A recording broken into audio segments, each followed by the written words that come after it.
Welcome everybody. If you've just joined us, we want to welcome you to the 2023 RASC-AL Q&A session. We have Chris and Pat who've joined us from NASA's Langley Research Center. And if you see on the screen, we have a QR code here that will take you straight to that RASC-AL Q&A summary document where all of the questions and answers have been posted for questions received in advance. We will go ahead and get started in just another minute. So if you have anybody else you are expecting to join, go ahead and send them an email or a text and let them know that we'll go ahead and get started.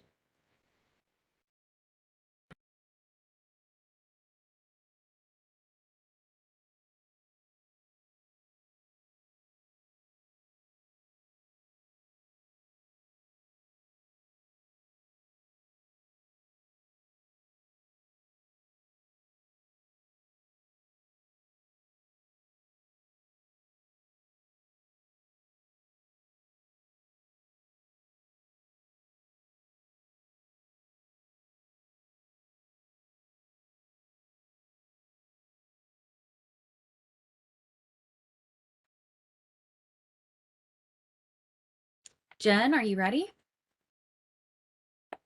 I am ready, Tori. Great to hear. So we're going to go ahead and get started. I want to give a huge thank you for everybody for joining us today. We have received an absolutely incredible response for the 2023 RASC-AL competition, and we are so happy and grateful to have everybody joining us here today. As a reminder, please make sure that your mics are muted now. If you'd like to review the Q&A summary document during this call, you should be able to find a link in your email on the RASC-AL FAQs page or by using the QR code that you can see here. So we'll go ahead and get started now. This session is currently being recorded and will be posted on the RASC-AL FAQs page within 1 week of the call, alongside an updated Q&A summary document with the transcribed questions and answers that are asked on call at the end of the session. The link will remain the same and this QR code will still work. All that we'll be doing is adding on the on-call questions and answers to the very end of that document. So if you're looking for those, you can find them there. Jen, can you go to the next slide?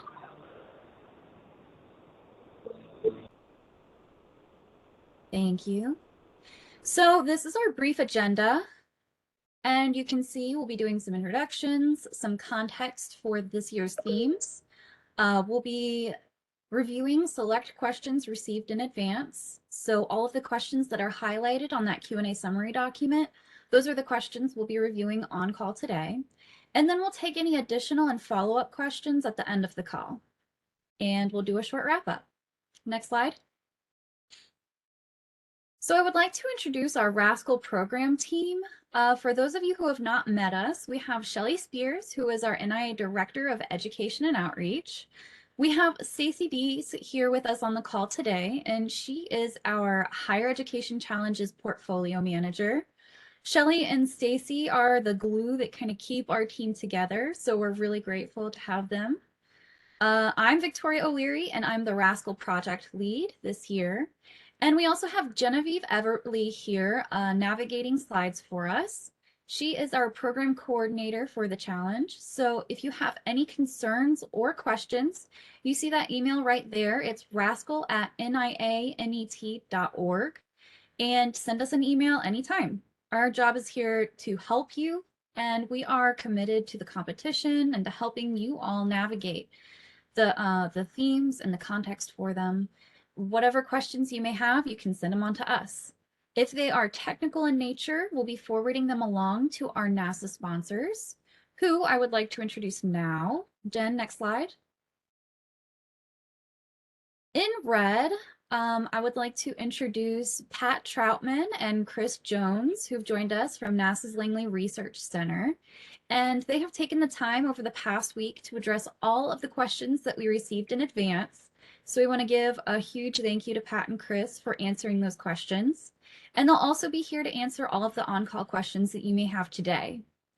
Additionally, we have Dallas Beanhoff, who is once again our RASC-AL chairman. He's over there in the yellow. And on the other judges for our steering committee are Ken Bokum from Northrop Grumman, John Bradford from SpaceWorks Enterprises, AC Sharania from Blue Origin. Oh, well, he's actually with another company now, so we'll go ahead and update that slide before we post it. We have Melvin Farabee from Beehive Consulting, Amanda Ireland from Boeing, Chris Jones, of course, Russ Joyner from Aerojet Rocketdyne, Heather Rarick from NASA Johnson Space Center, and Pat Troutman from NASA Langley again. Thank you. I'm actually going to turn it over now to Pat and Chris, who are going to provide everybody with some context and discussion for the 2023 RASC-AL competition and themes. So, gentlemen, go ahead and take it away. Thank you, Tori. And thanks, everybody, for your interest in RASC-AL, for taking the time to join the Q&A discussion here, and for hopefully the really great proposals you're going to be submitting in a few months. For those of you who have done this before, you're probably familiar with the big picture philosophy around why we do RASC-AL, but just to fill it in a bit, especially for any of our first timers here, we at NASA have to face some very challenging problems for how we're going to accomplish the missions in human exploration, develop the technologies we need for that, support the science that we do, and put together a plan to continue bringing humanity forward to the stars.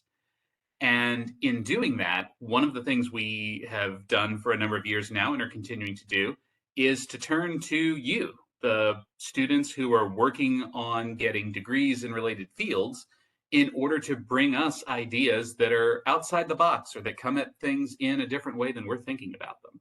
So the purpose of what we're doing here is to give you some of the challenging problems we're facing or that we think are going to come up for us in the future, and have you bring back to us ideas that we can leverage for our own planning. This year, we're doing it in 4 themes, and I think they complement each other nicely because they each get at different kinds of problems that we're going to face. The Homesteading Mars theme really focuses in on how do we enable a big picture vision for Mars that goes past a very basic mission there and actually focuses on what it takes to sustain a crew there for a long duration in advance of being able to do that down the road.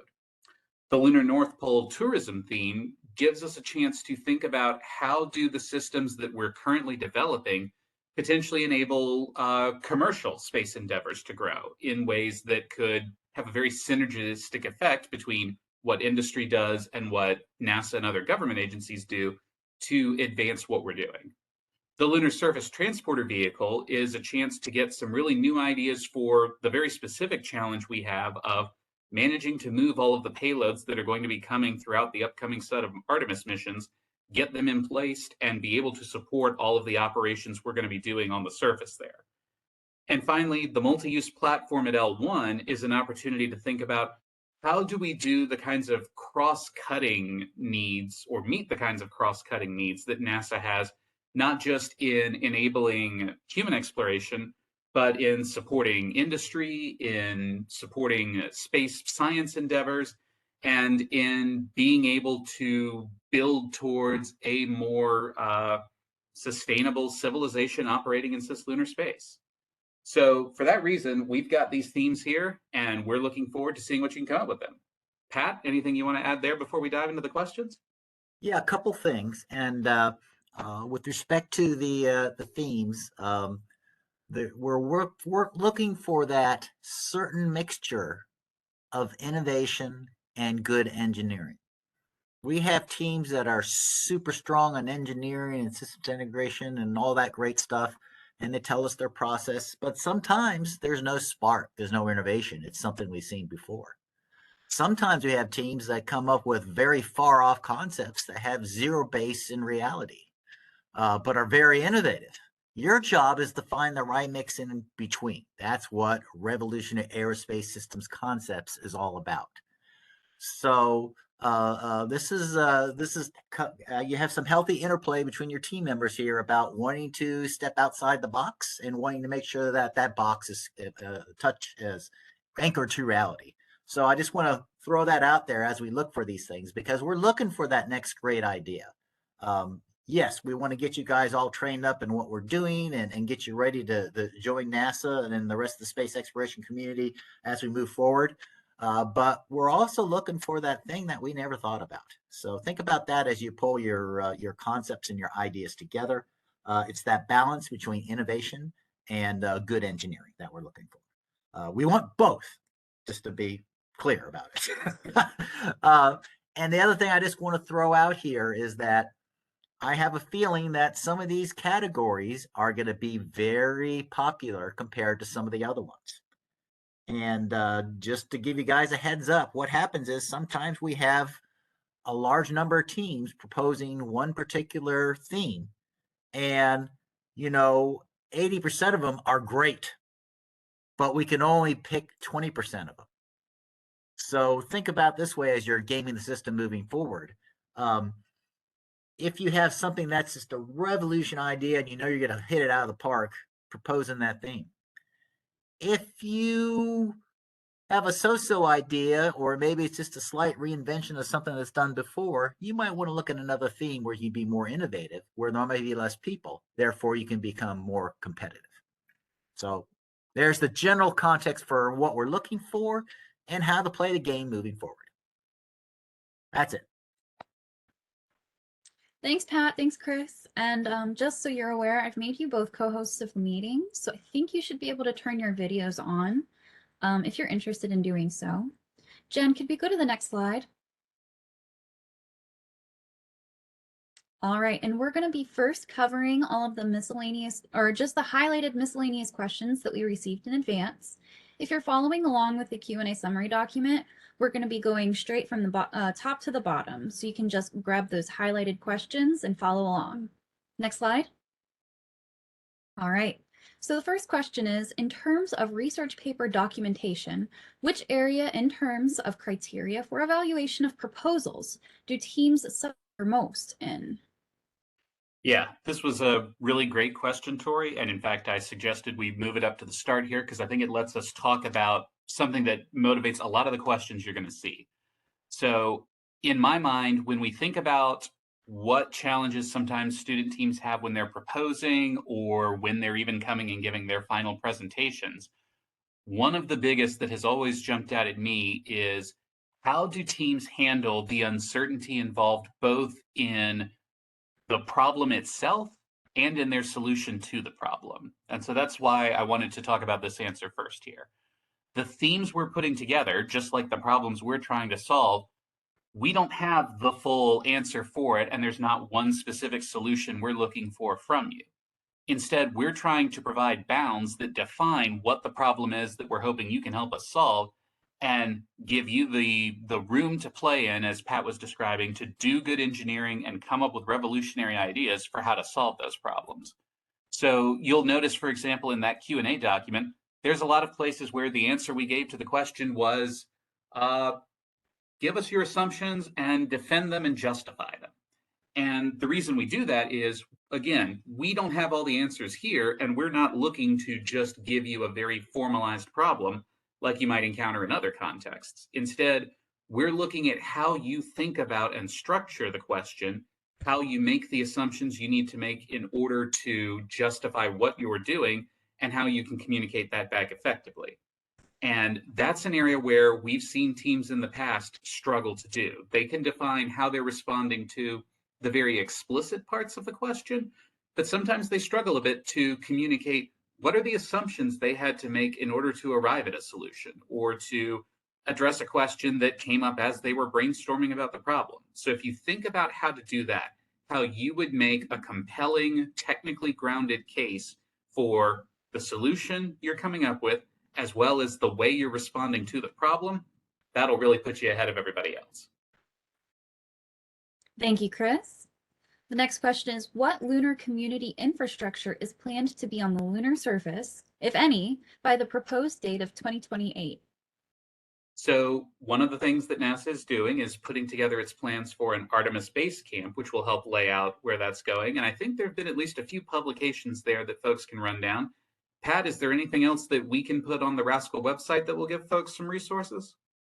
Well, there will be something rolling out in the February timeframe that will be very descriptive of what's going on. But I would ask folks for now. There's a student. What do we call that, Tori? The student reference guide. Yeah, the Moon to Mars architecture student guide. Yeah. That really captures what we're talking about in that time frame. So take a look at that. That's probably all you need to know.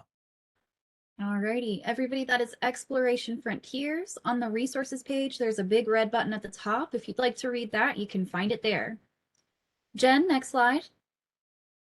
And we are done with our miscellaneous questions. Next up are our Homesteading Mars highlighted questions. So question 1 is, does the 5,000 kilogram delivery mass limit include the propellant and structure needed to travel from Earth to Mars and land, engine, descent vehicle, air braking shield, and storage containers? Or does the 5,000 kilogram mass limit only apply to consumables?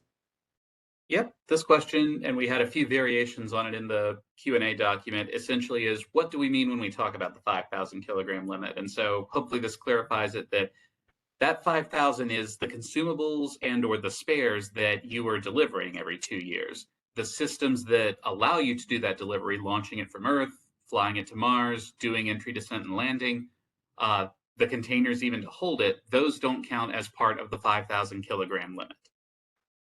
All And to right. clarify too, we're not asking anyone to design that system that gets you 5,000 kilograms to the surface of Mars. That number is there because we're trying to allow homesteading on Mars to exist, acknowledging that there's just some things that you can't produce on Mars or you would not want to produce on Mars that a nice supply line from Earth will be good at. That's the purpose of that. So please don't design a 5,000 kilogram logistics delivery system. You're just assuming it shows up and you can take advantage. What we're interested in is what you think should be in that 5,000 kilograms.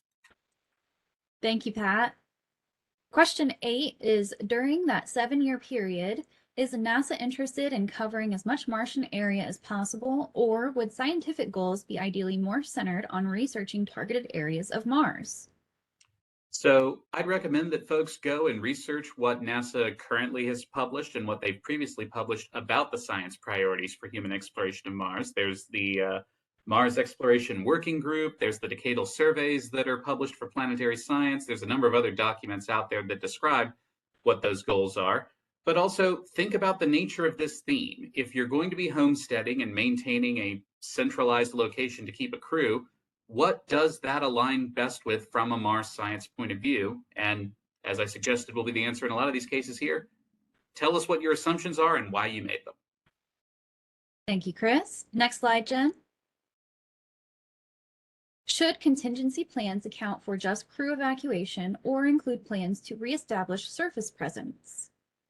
So at a minimum, cover your plans for crew evacuation, but keep in mind that the purpose of this theme is to understand how we sustain human presence on the surface. So also see if what you can say about how quickly or easily you could do that reestablishment.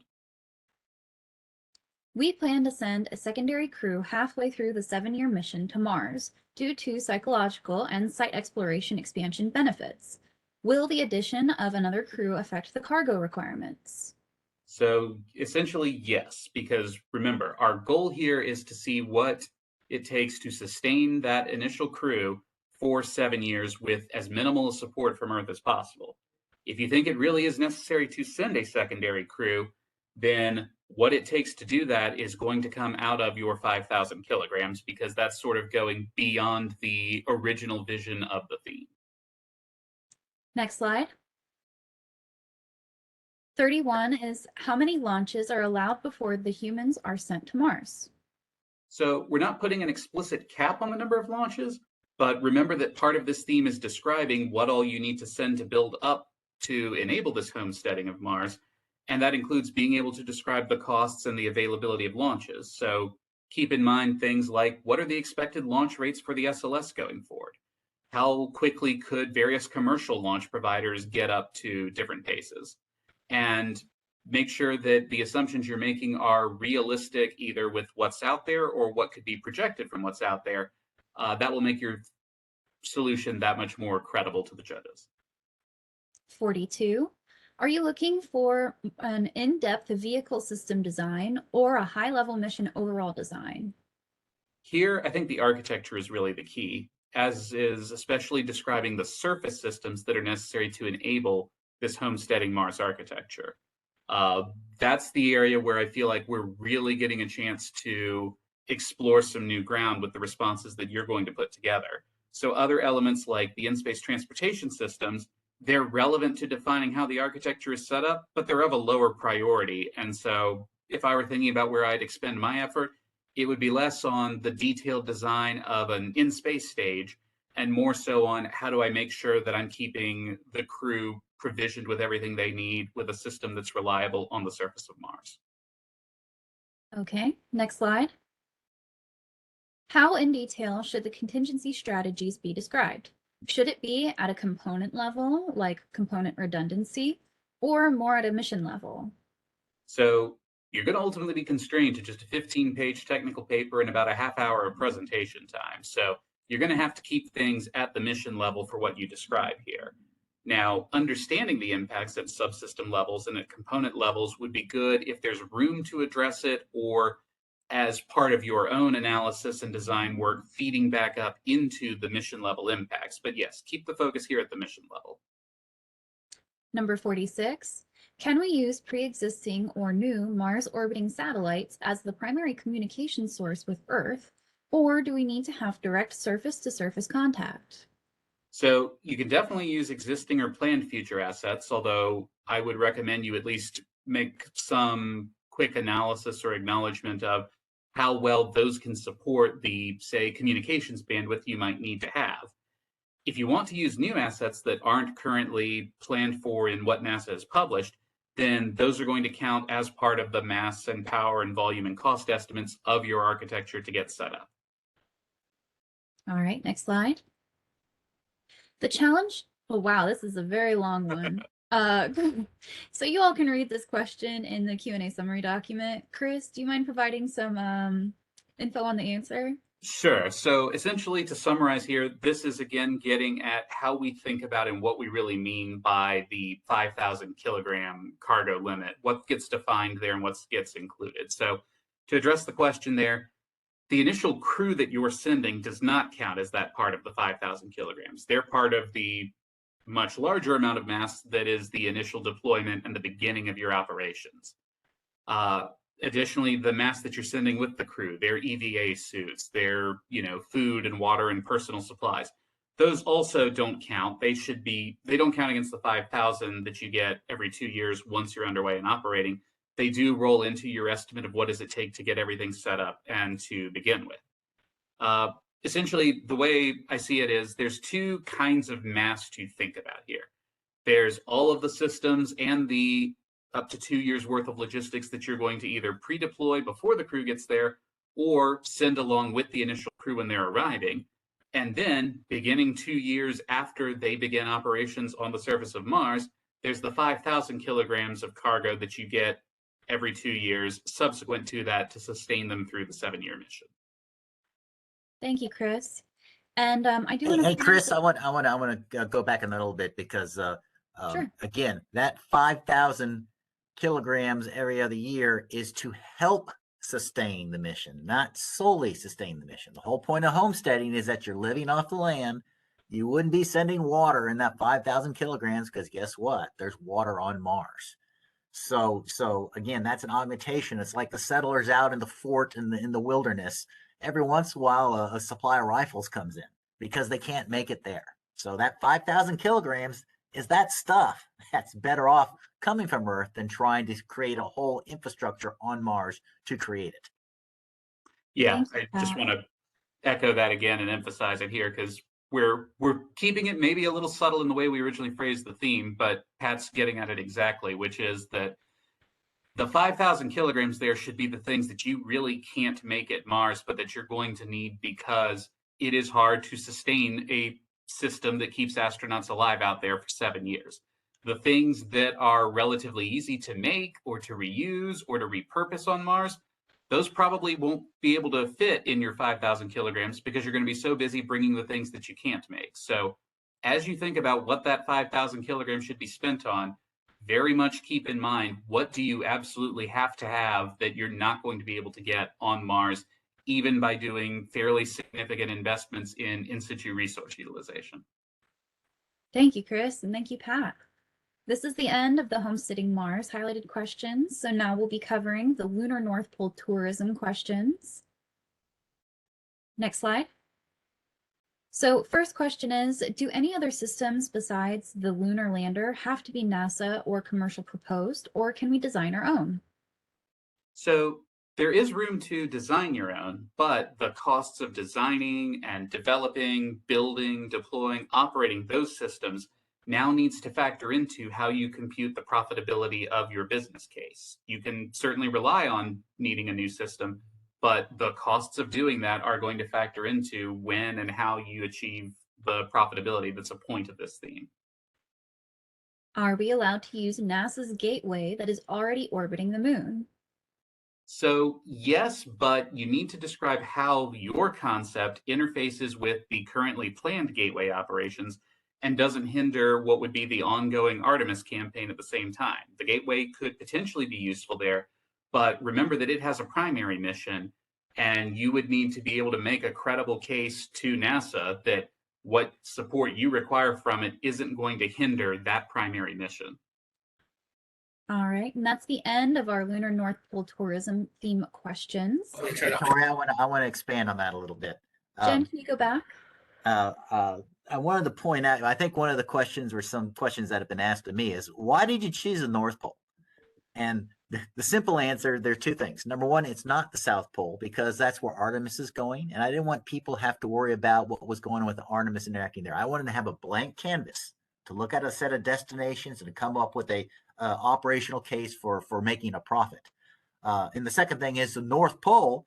People ask, well, why is Artemis going to the South Pole, not the North Pole? Well, that's a good question too. This is an opportunity to identify sites of interest and opportunity on the North Pole. So that's why we have a North Pole theme for tourism and South Pole for the Artemis program. And in the future, they can all mix, but I just wanted to keep them separated at the moment. All right, thank you so much. Next slide. We'll be moving on to the Lunar Surface Transporter Vehicle highlighted questions. Next slide. Will all landers containing cargo arrive in the same general area? Each piece of cargo must be able to be transported at least 1,000 meters, but will our vehicle remain within a certain range of our initial landing point during these transports? So you can assume that the cargo is going to come down to the same location. And we'd like you to make some potential assumptions here around how flexible you then are to move that cargo to different locations, meeting at least the minimal requirement of being able to transport it 1,000 meters. Number 4 is, how accessible will cargo be upon landing?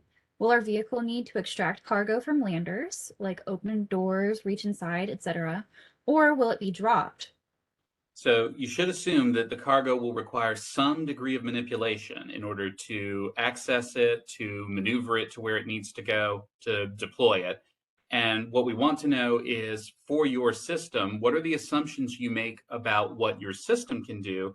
And what then does that do to constrain how the cargo comes down and how it would need to be packaged? Because you might have a solution that works very, very well for an extremely specialized particular piece of cargo, but maybe lacks the flexibility to handle a wider variety of things.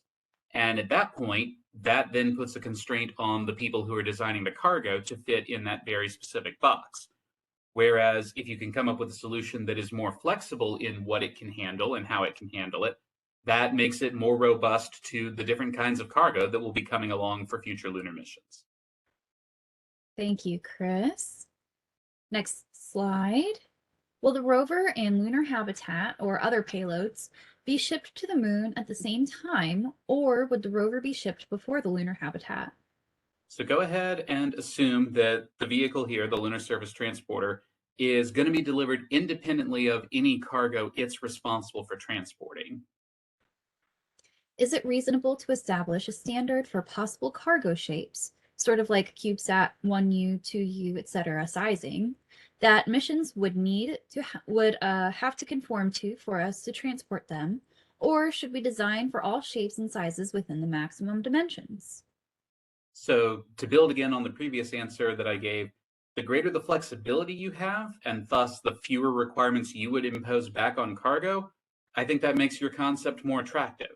That said, it's fair to say that your system may impose some constraints, in which case go ahead and document those. And we're also going to put, I think, some additional resources up on the RASC-AL webpage eventually to help give you a little bit more context around the specific maximum requirements we put there. Yeah, I think what we had planned to do, and I don't know if we actually got it to the resource page, but there is and it's publicly available knowledge. You can go search up the NASA lunar lander RFP, but there's a bounding box that we have for all cargo going to the moon.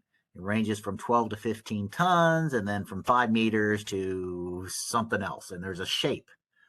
So we got to get that shape on the resource page, because that is number one, what your transporter will be delivered in. It has to fit in that shape when delivered. And then number two, that's the size of the thing that's delivered on the lander that your transporter will have to transport. So that's a very important, this is a great question because I thought we had covered it. But as Chris said, the more flexibility you have beyond that shape, let's say something's unloaded from the lander and then it's expanded in a certain way. If your transporter can somehow lift or get underneath something larger than the initial payload shroud it came in, that's a benefit. So we have to get that on the resource page, and I know it's available. And that will answer question number 18 very well. But it also is the bounding box from which this thing is delivered to the surface. Thank you so much, Pat. As soon as we have that resource, we'll make sure that it's available on the resources page.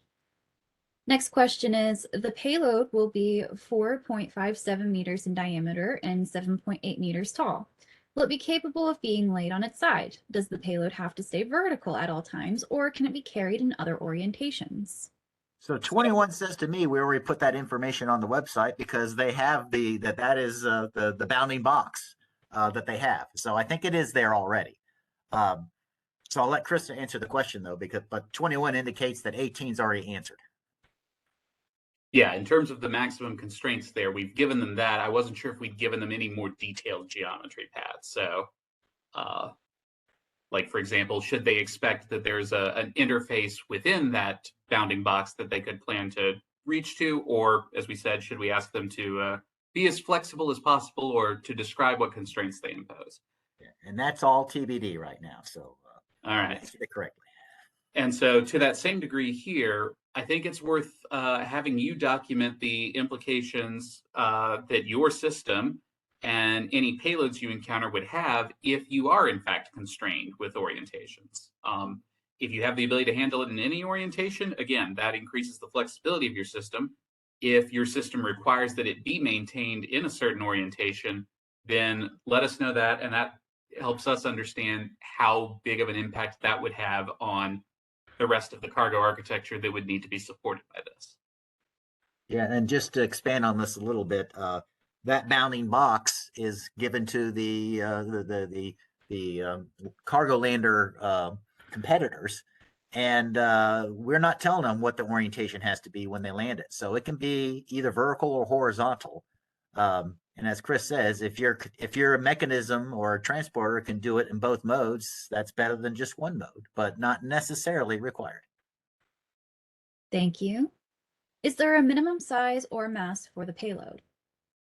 So we're not laying out an explicit minimum here, but I think it's reasonable to assume that payloads that are small enough that they could be maneuvered by a pair of astronauts, or that are, really small, wouldn't have to also be maneuverable by your system, because it would be challenging to potentially have something moving the 15 tons that we listed in the theme that's also, designed to lift a single cup. Thank you. Next slide.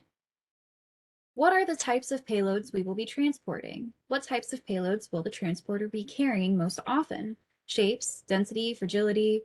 What is an example of the typical payload? And so this, again, is where your assumptions and your ability to describe what your system can do is what we're really going after. We don't have an explicit manifest of these are the exact payloads we need, and this is their shape and their density and how fragile they are. Instead, we're looking for a system that can be robust to wide ranges of answers there. And we want to understand how different kinds of payloads impact your choice in the design of your system and how it operates. So it would be helpful for us if you're able to then tell us, are there certain minimum or maximum masses or geometries or other characteristics about the payloads that your system is capable of handling? But if you want an example, go read that Exploration Frontiers document. It's a good starting point. Absolutely. And that again is available on the RASC-AL resources page, red button right up at the top. If we use batteries, can we assume there will be a charging station for the rover, or will we have to develop one? So you should go ahead and describe what kind of charging system your vehicle would require, and that needs to factor into the mass and cost estimates of the integrated system. Next slide. On that one, though, on number 30, I would say that that Chris answered it exactly right. However, pull it out such that when you're talking this in front of the judges and the panelists, you could say, well, if there happened to be excess power at the outpost, then we could delete this from our concept and save this much money. Yeah, it would be really handy to know, yes, if you have access to something, what would it take? If you don't have access to it, what would it take? And being able to convey that to the judges will show that you're thinking about a variety of situations. Excellent context. Next slide. Is there a range for the budget that you are expecting? So as with all of our themes this year, we're not putting an explicit budget range or cap on things, but you should put these in the concept of other elements of the Artemis campaign. If you come back with a system that costs $10,000 because that's what your cost estimates came in, the judges are going to struggle to find that credible given what it takes to develop other systems. Likewise, if you come back with a plan that's going to require tens of billions of dollars to do relative to the smaller amount for other major elements of the Artemis campaign, well, we would hopefully be able to find a solution that was less expensive than that. So keep in mind how other things are costed in order to provide your estimate for what your system will cost. Number 34, what unloading capability will the lander have to assist with the deployment of our vehicle? For instance, if the lander is very tall, would it have a cargo elevator, or should we account for that? So part of this theme is having you determine what kind of lander concept you would be coming from. And part of the requirement we put in the theme is that you do need to be capable of self-deployment from the lander concept you select. So if the proposed lander does have an existing elevator, you can use it. But if there's not an existing elevator on that proposed lander as it's out there in the public, you would need to find another way to get your system off of that lander. All right, next slide. Can we design an integration piece necessary for loading that must be attached to each large-scale payload, similar to that of the triathlete loading piece or a pallet for a forklift? So I want to kind of maybe tweak the way that we wrote out the answer here originally to say that, yes, it's important to understand what interfaces you might require for different payloads and to be able to describe if that's imposing a constraint on the payload when it's put together on Earth and loaded on the lander, or is that something you're adding on from your system to the payload once it reaches the lunar surface? And depending on which of those it is, that again kind of impacts the overall flexibility of the kinds of cargo you're able to support. Because if you impose requirements all the way back on Earth, those are potentially more challenging to respond to than just saying you've got something right there built into your system that can interface with cargo. All right, we're jumping all the way to 61. To what extent of the terrain must the lunar rover be able to traverse? Is it a requirement to be able to traverse the mountains and cliff sides of the lunar surface?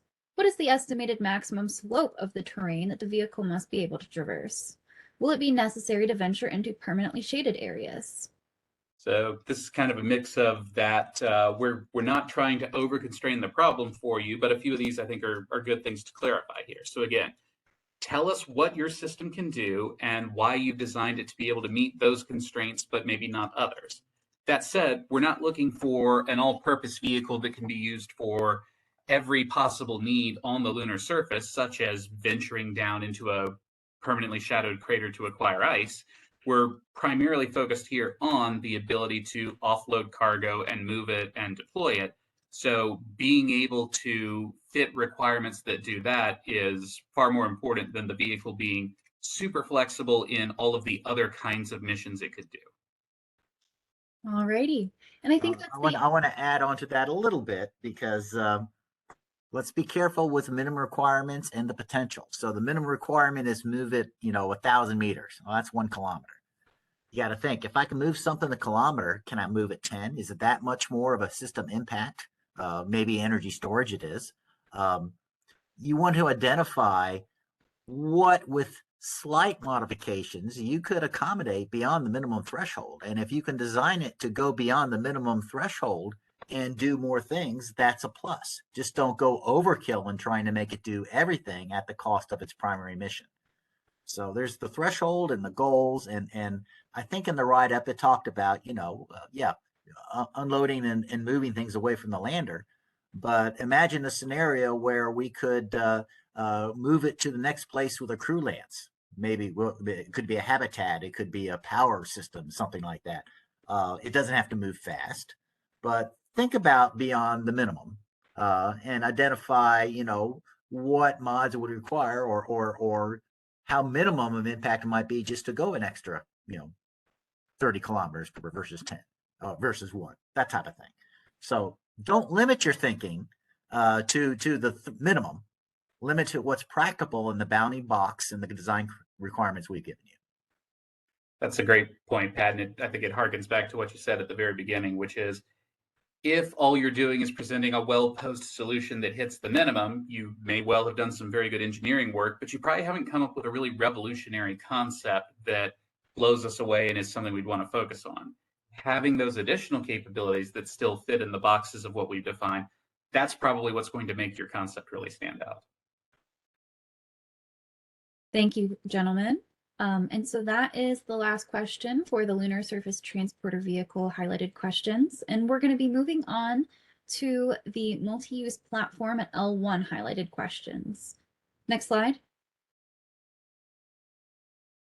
So question 1 is, are we required to refuel satellites or spacecraft or both?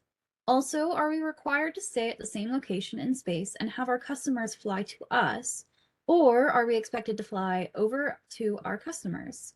Is the market for servicing customers restricted to L1, or is it available for any customers who can reach the platform? Is the platform permitted to leave L1 to service other spacecraft if the cost is justifiable?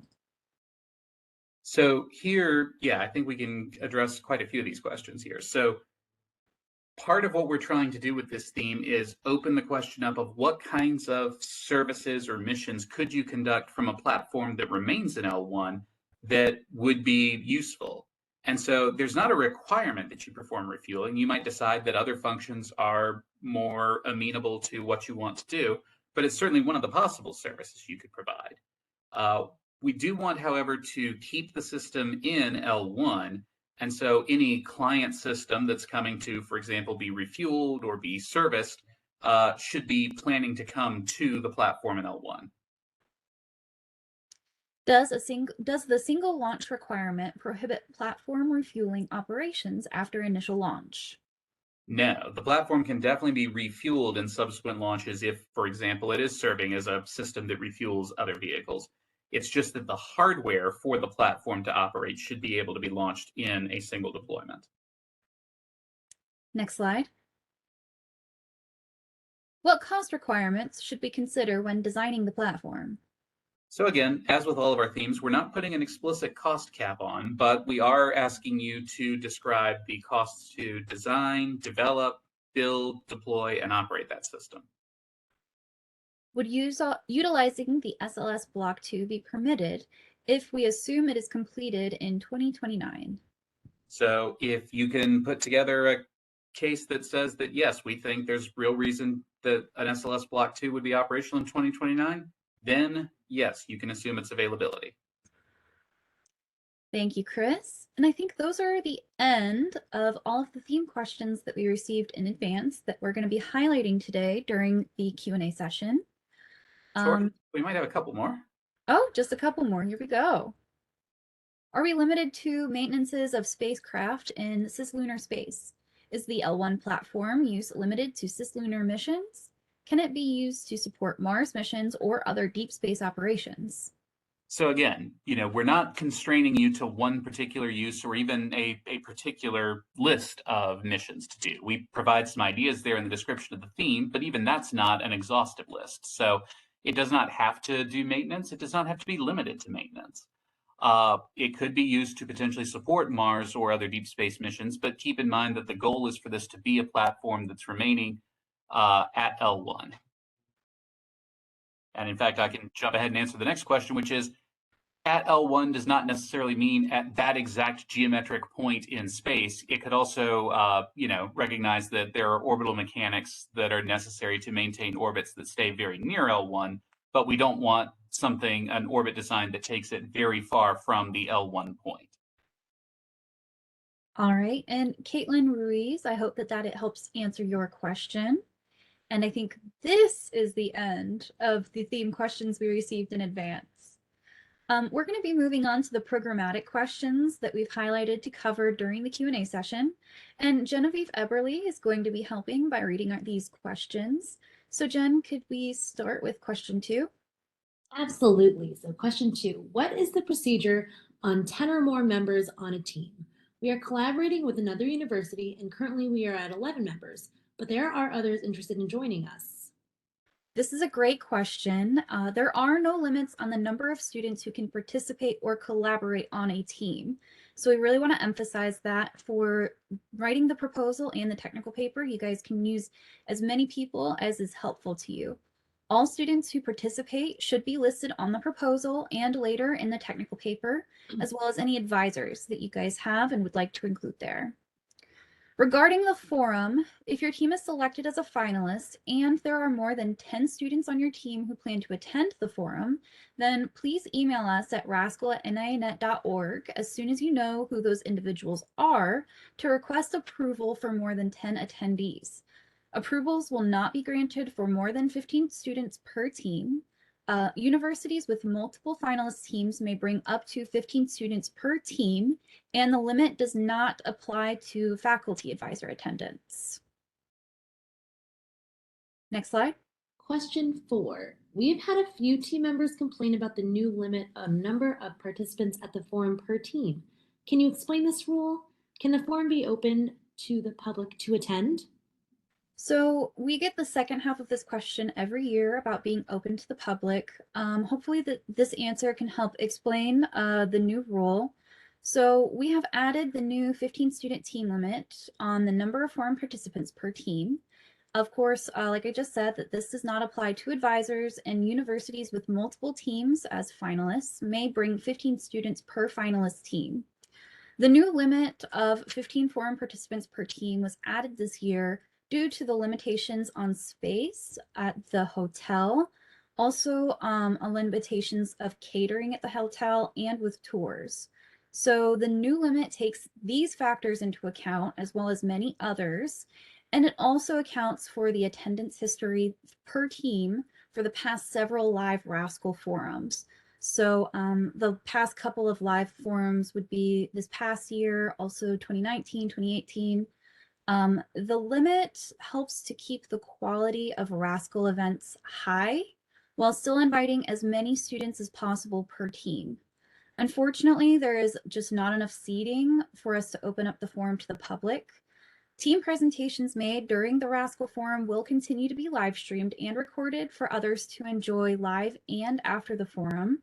So we hope that you'll invite your family and friends to virtually attend. And thank you very much for that. Next slide. Question 7. Do you recommend us to add a detailed schematic of electronics to our proposal, or should it be recommended to be saved towards our technical report for full evaluation due to possible final changes? So Pat and Chris, you can weigh on this if you'd like to provide some more information here, but We want to let you know that you will be evaluated based on the information that you include in your proposal. So if a schematic or a graphic or a formula or anything is really important for your concept, and if you think that it's accurate and correct, then you should include it in the body of your proposal so that it can be evaluated. Not in the appendix, not somewhere where the judges are not obligated to review it, but really in the body of the proposal. Incorrect work, like bad math, may reflect negatively on the proposal, but teams are expected to make changes and updates between the proposal and the technical paper as they continue to do research. So if you guys think that you may change a configuration for something, or if you want to provide additional detail later for the technical paper, that's totally allowed. Hey, You know what, Tori. Alfie, you want to put that level of detail where it makes sense.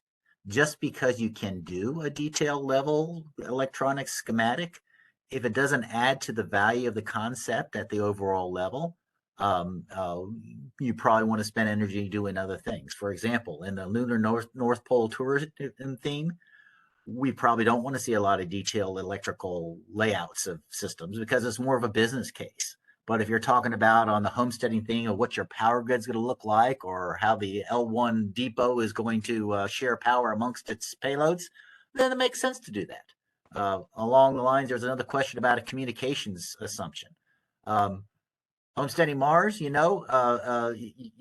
can state your assumption, and probably that's good enough. You don't have to do a dedicated link analysis between the homesteading site and Earth, but that might be very relevant for communications with traffic going in and out of the L1 platform. So think about where you put the detail. Just because you can do it doesn't mean you should. Thank Yeah. you, Pat. Chris? I'll just add to that remember that in the proposal, in the final technical report, you've only got a limited amount of space here to convey all the work you've done and all the work that is most important to convince the judges that you've got a good revolutionary concept with sound engineering behind it. So make sure that you're thinking about how to spend that footprint on the pieces of paper you've got wisely. And to Pat's point there, that will vary from theme to theme and topic to topic. Thank you, gentlemen. We appreciate that clarification. Next slide.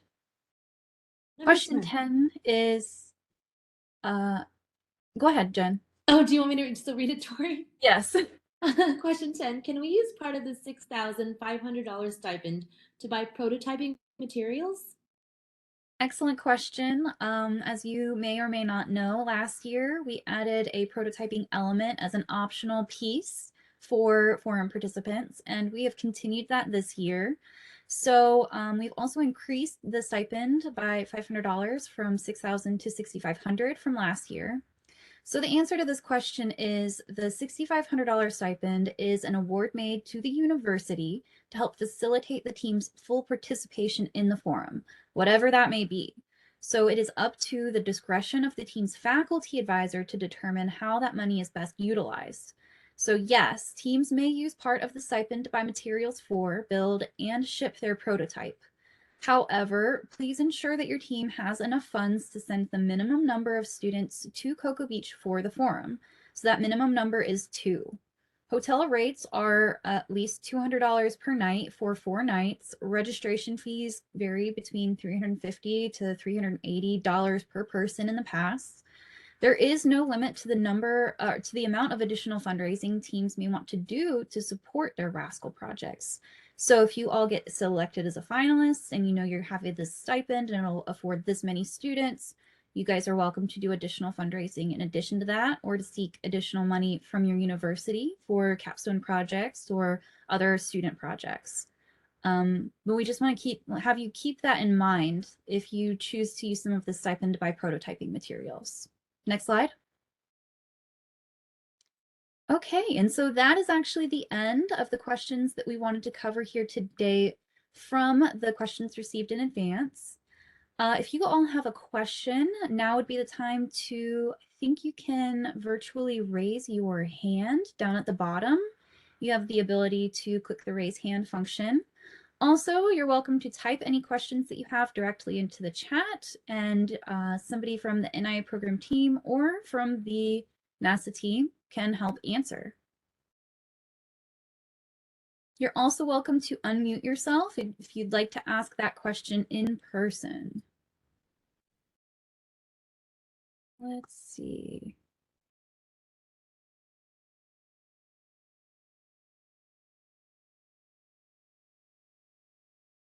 I'm not seeing any raised hands. If you do have a question, feel free to just unmute yourself. Do we have any questions? I'm not seeing any in the chat either.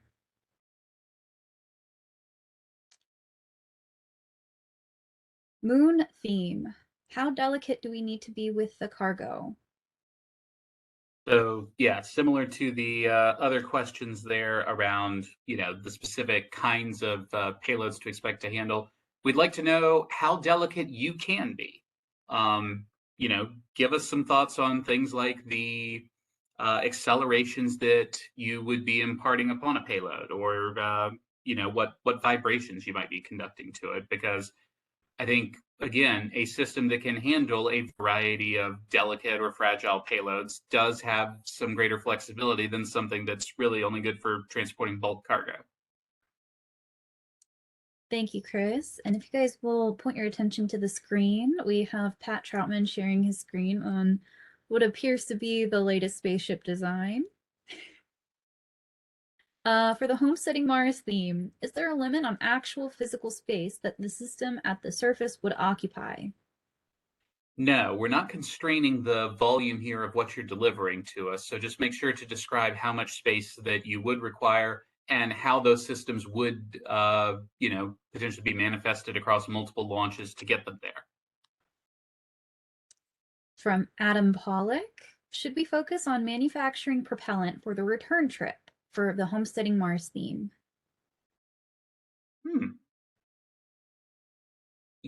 And Pat, I'll kick this to you too. I don't know that we had an explicit goal of trying to derive a return architecture for the crew versus sustaining them. So I don't think we'd have a requirement for producing propellant. So it might be, as you said, one of those nice to haves or additional flexibilities that teams could bring. Yeah, along those lines, yeah, it's the requirement is for them to live there, and part of your contingency strategy can be making propellant for an abort. That's certainly within there. So yeah, propellant manufacturing should be part of your strategy one way or the other. Thanks, gentlemen. Next question in the homesteading Mars theme. Are we responsible for eclipse during transport? Yes, you are. Good answer. Lunar transporter theme. If our LTV system has multiple components, could those components be delivered to the lunar surface on separate landers? I think here we're really looking for your solution to be able to fit in one landing within those constraints we described in the theme of the geometry and the total mass there. It might consist of multiple components within that package, but we're looking for, I think, just a single landing to get the total LTV system in place. Yeah, and let's not call it an LTV. That's a distinctly different vehicle. Yeah, we want it to land to be able to offload itself and be ready for the next payload without crew or other intervention. Next question from Caitlin Ruiz for the L1 platform theme. Can we make up for low TRL levels by justification for future architecture and predictions based on state of the art? So, yes, in that if you can give us a credible case for advancing those TRLs by that operational date that we've set for the L1 platform, then yes, you can definitely look at using lower TRL technologies to enable what you're doing. But again, make sure that you've built a credible case here that those technologies could actually be matured to what you need them to be able to do by the time your platform's in space. Thank you. New question from Kaylee Higgins for lunar vehicle. How different should the vehicle be from the JPL athlete and triathlete? Can there be some similarities in the design? For example, can the legs be similar or the lunar vehicle be modular? So I explicitly called out not being a duplicate of athlete because athlete is cool. It's awesome. It's a very well engineered design and it works great. if you give me the same one I've already have, I'm not getting that innovation. So I'm going to leave it up to you guys to figure. Yeah, I mean, it's going to have wheels on it, right? Well, can it have wheels that are on arms that move? Sure, it can. But if it looks like an athlete and it's same size as an athlete, it's an athlete. And you'll get very low on innovation. So yes, be innovative, but do not duplicate. And Chris? No, Pat covered it perfectly. Love it. Thank you. And as an FYI, we do have the 2023 guidelines available for everyone to review. There is a section in here that is advice tips from the judges. So if you guys look at that document, it's on page 10. There's a whole list of tips from the judges that you guys can go and just read through. And these are things that the judges are kind of looking for and not looking for. And in there is, you know, some tips about innovation. Next question from Andy Artsy for the Mars homesteading theme. Do we need to use Artemis program systems within the architecture, SLS, Orion, etc.? No. So, no. You Just- could describe how you were going to use them if you wanted to, but you are certainly not required to. Okay. So I'm not seeing any other questions down in the chat right now, but if you would like to unmute yourself and ask a question verbally, now is the time.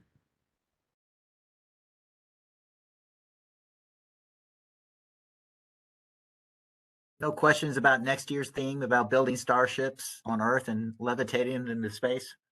I can't wait to see that one. Me too. We have a question from Matt Swenson. For the lunar tourism theme, how specific do we need to be in our business details? Can we ballpark our pricing, or do we need to provide exact cost per person? I think we're looking for you to provide as good an assumption as you can make about costs per person, costs for your systems, et cetera here, because keep in mind that while there is a certain amount of uncertainty here in what's going forward, you would need to be able to provide credible details here that might, say, convince an investor that your idea is, in fact, realistically going to meet the requirements of turning a profit in the timeline we described. Yeah, the lunar tourist theme is really like Shark Tank in space. You guys are coming up with a business plan with some ideas, and you're selling it to investors. And if you can't show that the money coming out of it over a certain amount of time is going to be greater than the money going into it, you're not going to have any investors. So what is that magic secret sauce that you do with respect to destinations, advertising, moving people back and forth, resources, whatever it might be that you mix together to make it profitable for a series of investors? You got Jeff Bezos and Elon Musk right there. You're pitching to them. How you got to get some in seed money? Thank you, Pat. I am not seeing any raised hands right now, and I think we have currently answered. Oh, one more came in from Michaela. Is the L1 platform set to be manned or unmanned, or is it up to us? I would say it's up to you. And again, what you're trying to do is convey a sense of economic opportunity by mashing these functions together. It's economic opportunity, it's national security. There's a whole mixture of things why you might want to aggregate capabilities at L1. Humans come with a great cost to maintain them, to supply their logistics, and taking care and feed of them. So if you have a really good reason for humans, sure, put them there. But if they don't add anything to the equation, why would you? Thank you, Pat. Along those same lines, for the multi-use platform theme, how much crew can we involve for diverse services? Yeah, I think that is similarly answered by Pat's previous answer, which is if you can find a case for humans being physically present where they're really providing a lot of benefit and enabling what you can do, definitely. But keep in mind all of the requirements that it takes to keep a crew healthy and alive, even for a very short duration at something like this platform, and whether that is worth the benefit you get from designing to include them. But that doesn't preclude humans visiting it, maybe not living on it, but maybe doing a temporary servicing operation or actually fixing the platform itself. That could be an interesting thing to explore. For the lunar vehicle theme, will any of us have access to previous teams' other designs? Can we use them as inspiration? And now I think I might be able to answer this question a little bit. If you go to the RASC-AL archives page, and then you click on past themes, we have listed out by year all of the themes that have ever been a part of RASC-AL, I think at least back to 2011.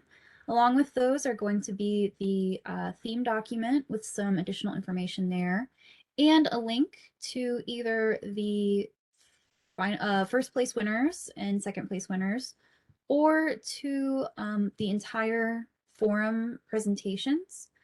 Taking a look at the website right now, I'm getting a little bit of an error, so I can reach out to our IT people, but that's where that will be located. So yeah, if you guys are interested in finding past teams information, you can see them there and use them for inspiration. So I'll give you an example where you could apply that for the North Pole lunar tourism theme. If you said, hey, well, no, the way we're going to supply these tourists is we're going to bring all their supplies down in a small pressurized logistics carrier like Maryland or MIT designed it last year, and use as their placeholder and use their masses and stuff. If you're selecting from winning concepts, that's probably a good bet. Leverage that, certainly. But don't take someone's design and call it your own.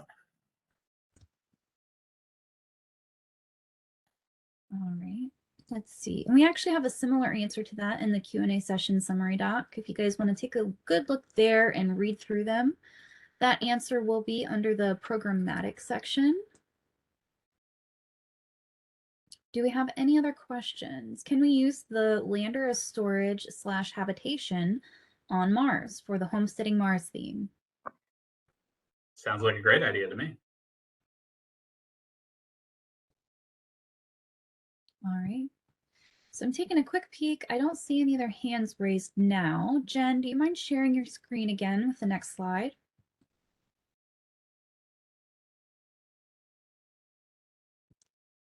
And if you have any additional questions, feel free to pop them into the chat or raise your hand using the raise hand function.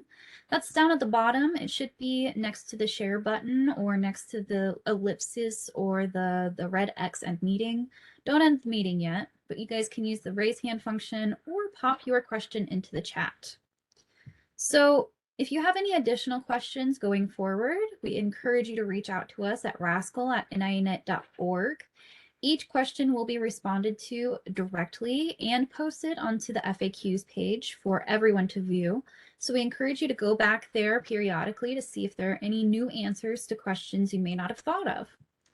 Questions asked on the call today will be transcribed and posted to the RASC-AL FAQs page about 1 week from today, and that will be located in the exact same Q&A summary document that you already have a link to. We'll just be adding those questions and answers to the bottom of it. So you'll be able to access it at the same link, but then it'll have new information. And if you want to view the complete 2023 RASC-AL competition guidelines, of course, we encourage you to do that. We've got a QR code here, but it's also available on the RASC-AL competition details page.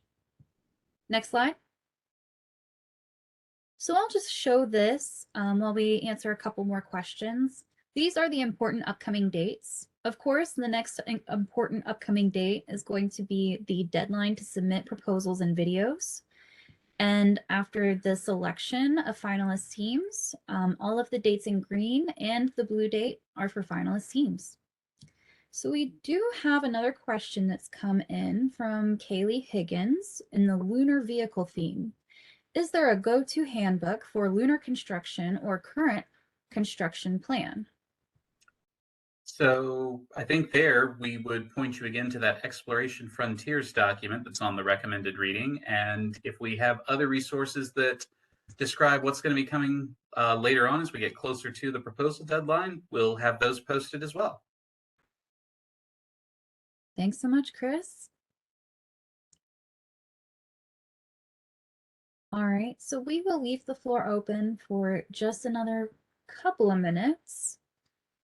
In the meantime, I want to give a big thanks to the team at NASA that's here with us today, Pat and Chris. You two are phenomenal, and all of this would be absolutely impossible without you. Pat is the originator of the RASC program, and he is the core of RASC-AL. So we just want to give both of you guys a huge thanks for not only answering everyone's questions today, but for 20 plus years of RASC-ALs. At NIA, we have Stacy and Shelly, and like I said, they're the glue that holds us all together. So I want to give a big thank you to them and to Jen, who has been behind the scenes and behind our slides today on the call. And I want to thank all of our students and advisors who have joined us today. None of this is possible without your revolutionary ideas, so thank you so much for those. Again, if you have any additional questions, feel free to reach out to rascal@nianet.org. And we have a couple more questions from Adam Pollock. If we take livestock on the mission, should the animals be considered crew? No, I think they would be considered cargo in the sense that with crew, we're tracking the human members that are going to be going to the surface. That goes for potatoes and fish too. All right, next question from Duke Kalua. Considering team building, what disciplines are often neglected that you believe would be helpful? I will say that whenever we have somebody passionate about program management on a team, the team is very successful. What about you gentlemen? Well, certainly I think one of the things that's interesting about the themes this year is they do lend themselves to a diverse array of skills. For example, in thinking about that lunar tourism theme, this might be a chance to reach out to folks you know from, say, the business school at your university. Likewise, on the L1 platform, it may be worth having a good understanding of the science that could be done there, and reaching out to folks in the physical sciences might provide some interesting insight. Beyond that, though, we've always encouraged, and I think we've seen some of the best performances come, teams that draw from not just, say, aerospace engineers or mechanical engineers, but really a diverse array of engineering and other science and mathematics-based disciplines there. But it can also help to get a perspective from outside of that. So in my mind, the more perspectives you're able to bring to the table and contribute to the theme, the more likely you are to come up with some really novel idea that's outside of the box. Pat, anything to add?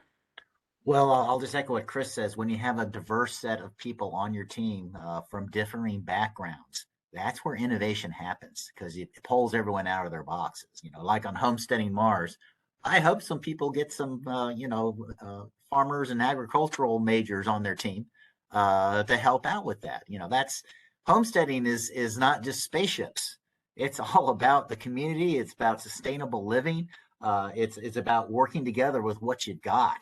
There's even aspects of, psychological aspects of law. What happens when someone, does something bad? Do you put them in prison on Mars? I don't know. But homesteading has to take that all into consideration because you are on your own, except for that 5,000 kilograms every 2 years. All right, next question. Do the RASC-AL competition archives include proposals or videos? No, they do not include proposals or videos. We do receive an incredible amount of proposals each year, and that would be a lot of information to store on the website. But also they come in and they are just from a lot of different areas and students and topics.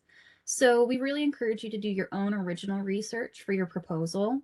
And regarding the videos, again, we encourage you guys to think outside of the box and use that proposal video to really help explain some of the concepts that you might not be able to put into words or pictures.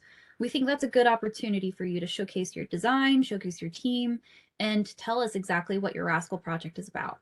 So go ahead and do that original research, do those videos. We can't wait to see them. And we are okay with people who use their videos if they want to use their game engine like Kerbal or whatever it is to represent their preliminary state of their ideas. That's great. Because Tori didn't say it right. a picture's worth 1,000 words. A movie is worth 10 million words. So Absolutely. moving pictures, talking heads reading a PowerPoint chart does not get us excited. That is true. We do love to see some Kerbal graphics. All right, let's see. From Nick Stegmeyer, for the engineering focus themes, what aspects are often lacking in the proposals or technical papers? Again, I would encourage you to take a look at page 10 of the 2023 RASC-AL competition guidelines. We have tips from the judges here that are extremely helpful, and I think teams who read them will do better than teams who do not. Gentlemen, do you have anything to add here? I'll just reiterate what we've said in response to a couple of the other questions, which is, there's going to be places where you have to make assumptions about not just how your solution works, but about what the problem is that your solution is responding to. And being able to think about it in that context and communicate about that effectively back to the judges in what you write, in what you present, in what you do in a video. That's really going to be an area that can make you stand out. You're not just responding to the homework problem that got assigned to you and answering exactly the question you got there. You're thinking about how does the way I frame the problem and answer it actually enable a more robust solution for what NASA's trying to do. Thank you, Chris. I think that's important to remember. I think a lot of capstone students do work on these projects, but we do love to see the passion that you just naturally have for them. So thank you for that. For the lunar vehicle theme, should we expect a possible error in the landing of the rocket and adjust the travel distance of the vehicle accordingly? That would be a wise thought to consider. It's, again, we say we would like a vehicle that can do at least 1,000 meters, but as Pat pointed out, if all your vehicle can do is the bare minimum and then it's run out of power and can't accommodate any situation off of perfect, that's not going to be as robust and useful a solution as something that can handle problems. Thank you, gentlemen. And did I see a raised hand? Well, that's all right then. So if you guys have any additional questions, we encourage you guys to reach out to us at rascal@ninet.org. Any technical questions, we will forward them to our NASA sponsors. So Pat and Chris will receive them. Programmatic questions will come straight to us and we'll answer them. And all of those questions and answers will be posted on the RASC-AL FAQs page, where you'll be able to find them in the drop downs at the bottom of the page. If you're looking for documents from this session, they will be posted within a week of the call to the frequently asked questions page, that same page. And we will have an embedded video of the recording from this session from YouTube, as well as an updated RASC-AL Q&A summary document and a copy of the slides that you'll be able to tab through while you're watching the video. I don't see any other questions or raised hands. So I just want to thank everybody for joining us once again. We really appreciate your time this afternoon, and best of luck to the teams. The Q&A session, I'm not seeing any additional questions. We're going to go ahead and end the Q&A session and the recording. So thank you very much for joining us today.